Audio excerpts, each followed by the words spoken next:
Un roman écrit par Arnaud Alméras et raconté par Delphine Rivière, L'incroyable histoire du cartable perdu.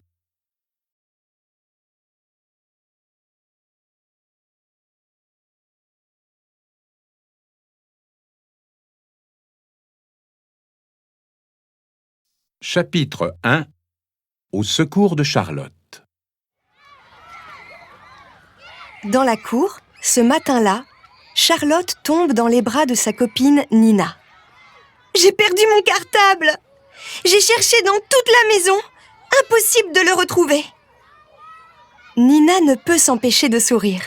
« Un vrai mystère! C'est génial !» Charlotte fond en larmes. « Non, ce n'est pas génial! C'est horrible! Je ne voulais pas venir à l'école, mais mon père m'a dit « Il vaut mieux y aller sans cartable que pas du tout !»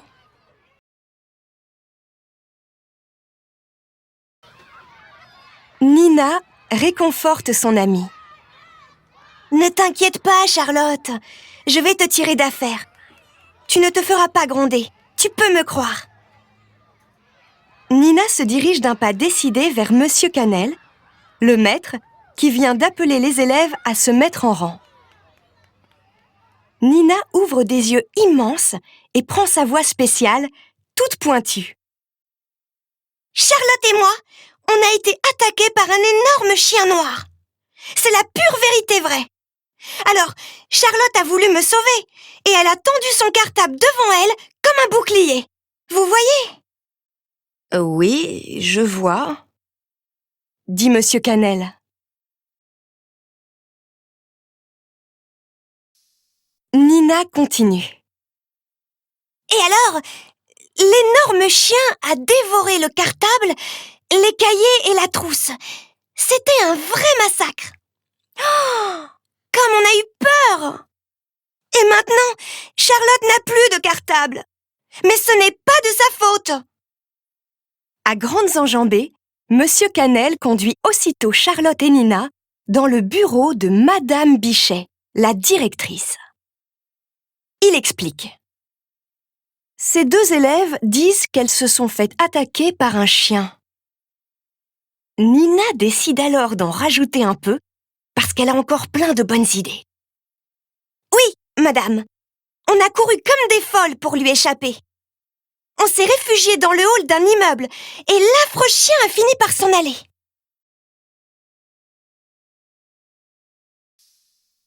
Chapitre 2. Le chien enragé. Madame Bichet enlève et remet ses lunettes nerveusement. Puis elle marmonne. « Quelle histoire! On devrait mettre des muselières à ces chiens dangereux. » « Et il n'était pas tenu en laisse ?»« Non, » répond Nina. « Il courait partout. Il a mordu au moins 10 personnes. »« Mon Dieu !» s'exclame Monsieur Canel. « Il avait peut-être la rage. »« Oh oui !» confirme Nina. « Il était complètement enragé.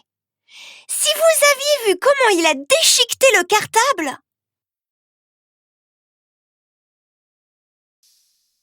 La directrice est de plus en plus agitée. Si un chien, victime de la rage, rôde autour de l'école, c'est très grave. Et pour le cartable de Charlotte, c'est très grave aussi, ajoute Nina. En pensant à son cartable disparu, Charlotte est de nouveau sur le point de pleurer. Monsieur Canel la rassure. « Ne t'inquiète pas tant pour ton cartable, Charlotte. » Madame Bichet, l'air décidé, tend la main vers le téléphone posé sur son bureau.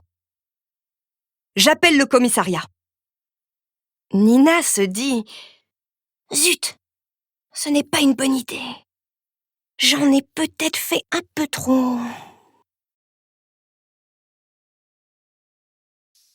Au moment où Madame Bichet va saisir le combiné du téléphone, Nina fait semblant de s'évanouir et s'effondre sur le bureau, un bras sur le téléphone, en gémissant. « Ah, le gros chien! Le gros chien !» Monsieur Canel, impressionné, prend Nina dans ses bras. Il est prêt à la porter jusqu'à l'infirmerie et il dit Les pauvres petites! Quelle peur elles ont dû avoir! C'est à cet instant précis que l'on entend frapper à la porte du bureau de la directrice. « Qu'est-ce que c'est ?»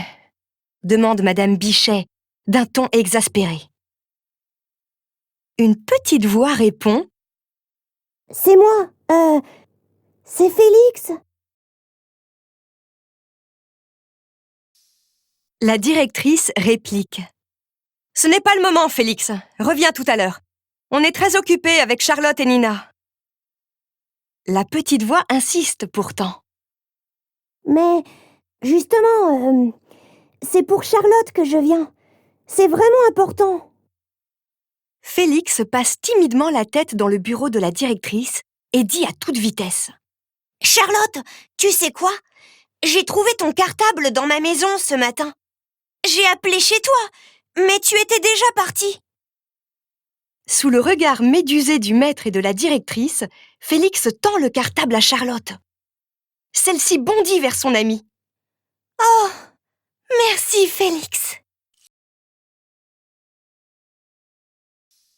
Chapitre 3 Carabistouille. Le maître a assis Nina sur une chaise. Nina entr'ouvre un œil en pensant « Ça s'arrange pour Charlotte, mais pour moi, ça se complique. » Félix sourit et dit à Charlotte « Tu devais le chercher partout, ton cartable. Hier, après l'école, on a joué longtemps et tu es partie en l'oubliant. Je l'ai découvert ce matin. » Il y a un problème ? La directrice et le maître se regardent, stupéfaits, tandis que Nina saute sur ses pieds. « Moi, ça va mieux. Hein. Je crois que je vais retourner dans la cour. Ça me fera du bien de prendre un peu l'air. » Monsieur Cannelle lui jette un regard noir. Puis il grommelle. « Bon, il est temps que je fasse rentrer mes élèves en classe. » Charlotte et Félix le suivent. Nina fait mine de partir aussi. Mais la directrice lui pose une main sur l'épaule. « Non, toi, Nina, tu restes avec moi. » Ce n'est pas possible de raconter de telles carabistouilles. Nina demande « Des quoi, madame ?»« Des carabistouilles. Les mensonges que tu racontes à longueur de temps. Tu exagères, Nina. Et je vais convoquer tes parents. » Nina reprend d'une voix suppliante. « C'était pour aider Charlotte. » La directrice se penche vers Nina. « Même pour aider quelqu'un, on ne peut pas raconter n'importe quoi. Je veux que tu y réfléchisses. Et tu auras une punition. » Nina baisse la tête. « Je ne recommencerai pas, madame. Promis. Plus de de carabistouilles. »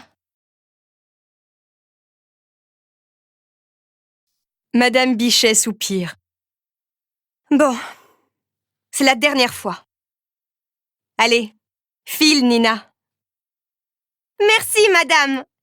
s'écrie Nina, qui court déjà dans le couloir. La directrice, soulagée, a un petit sourire. Cette Nina nous ferait vraiment croire n'importe quoi. Quelle imagination! Nina rejoint les élèves qui se rangent avant d'entrer en classe. Charlotte lui souffle alors. « Merci, tu es vraiment une bonne copine. »« Oui, » conclut Nina. « Et je l'ai échappée belle. »